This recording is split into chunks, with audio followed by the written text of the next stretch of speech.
trying to figure it out is actually keeping you stuck. Why this is so?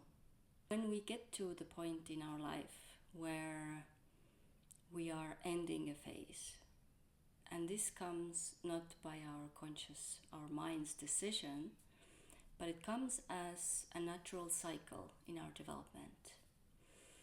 And our first instinct is usually to use our thinking mind, to use our brain, to figure things out.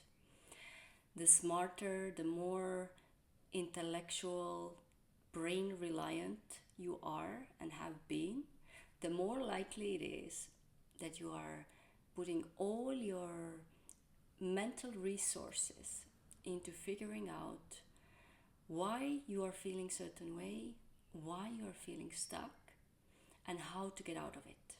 It's a very natural reaction. But exactly this reaction can keep you stuck much longer than necessary. Let me tell you why. In those transitional times, we are dissolving and letting go of our old operating system, our old identity. And there's unavoidable transitional period, or let's say transitional space. You can look at it like a tunnel. You start your journey from previous world, reality, identity, way of living, and then suddenly you feel that this old version of your life, of you, is not carrying any more energy. It's not igniting you. It's not giving you inner satisfaction and feeling of alignment. And you are kind of internally pushed into a transition period where you are required to trust life and this process enough to start letting go of the parts of your life, of your identity, that are not carrying you forward. Maybe there are some areas in your life where you feel like this does not work for me anymore. It is very hard for our thinking mind to accept this. Because what our brain, what our thinking mind wants is safety, predictability. And this is exactly the reason why it starts immediately to look for a way through, look for a way out. But the deeper our transition, the more we need to really surrender to the process and let go of our previous way of thinking, our previous approach to managing ourselves and our life, and start listening in a very different way. What do I mean by that? We need to start paying attention to the signals from our inner world. And these signals usually don't come on the mental level, because our mental level knows what it knows. It's used to approaching things in a certain way. It's very tightly connected to our previous identity, the way we are used to carrying ourselves in the world, the way we are used to approach different problems and tasks and areas in our life.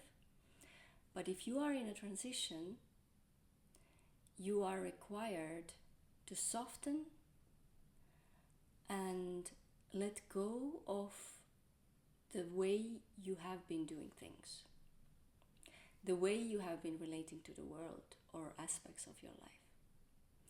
So you are required to truly turn your gaze inwards and start listening to other kinds of signals, not from your thinking brain, maybe from your body, maybe from your emotions. One very simple way is to start paying attention what energizes you. What are the maybe new ideas or activities or visions or themes that carry new kind of energy. Even if your mind doesn't have space for it yet. Maybe you see somebody doing something or living in a certain way and you feel like it energizes you. But your mind says, no, this is not for me. This is not doable. I am not like that.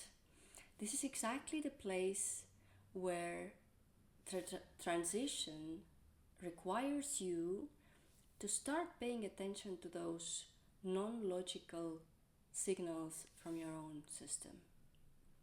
Like, what am I drawn to? What are the things that give me a new kind of excitement and energy? And can I follow them? Can I be curious and open enough so that I go and try out new things? Maybe I go to new places. Maybe I meet new people. This is the only way how you can start creating space for new that wants to come. And even though it is outside of you, maybe there are outside activities that, or outside examples or visions that you're seeing that feel appealing to you. They are reflecting our inner world. They are reflecting different parts of us that want to come forth. Maybe it's a certain way of life that you've never tried before. Maybe it's a certain kind of activity. Maybe it's a long forgotten talent or skill that you haven't used in many, many, many years. But it's coming into your life with new frequency, and it carries this kind of energizing effect in you when you meet it in the outside world. So this is exactly why our very, very rational, intelligent, smart mind can actually be a hindrance in this stage. Because it needs to soften, it needs to open up to let the new version of us, the new version of our potential life peek in and become available for us. Because if we only rely on what we already know, what we already have experienced, what we already have established, then there is no room for the new. There is no space in our self-image, in our identity, to expand, to transform in the way that our deeper essence actually wants us to expand and grow. So this is a whole new territory. If you relied on your mind, if you have relied on your intelligence, in your smartness, then this is a big challenge to start to listen into your other forms of intelligence, your body signals, your energy, your emotions, your inner sense of curiosity, your playfulness. If I allow myself to just listen to what naturally pulls me, what excites me, what fascinates me, where does that lead me? Even if it doesn't make sense to my mind, where does that lead me? In which kind of activities, to which kind of people, to which kind of lifestyle is it pulling me towards? And if I make some steps towards it, if I try something out, how does it make me feel? Does it make me feel alive? Does it make me feel invigorated and playful and joyful? Or does it stay flat and not alive for me?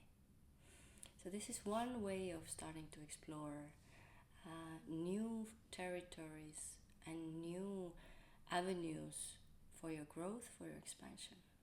Not through your mind, but very often in spite of your mind.